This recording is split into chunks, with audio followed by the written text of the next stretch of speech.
Nikita Mirzani rutin merawat bagian intimnya meski betah menyandang status janda dan belum menikah lagi.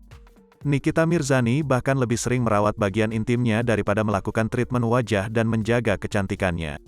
"Sebulan gue bisa sekali atau 2 kali," kata Nikita Mirzani di Oprah Entertainment, Kemang, Jakarta Selatan, Jumat, tanggal 28 Januari tahun 2022.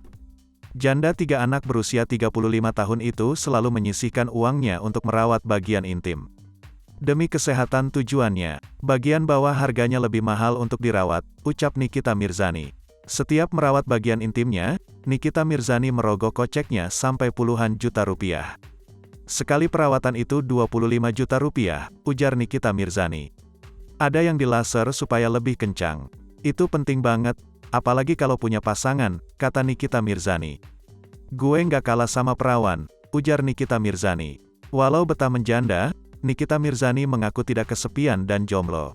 Saat ini Nikita Mirzani mengaku sedang didekati pria mapan yang identitasnya masih dirahasiakan. "Gue bukan jomblo, ada pasangan. Gue kan nggak jelek-jelek amat," kata Nikita Mirzani.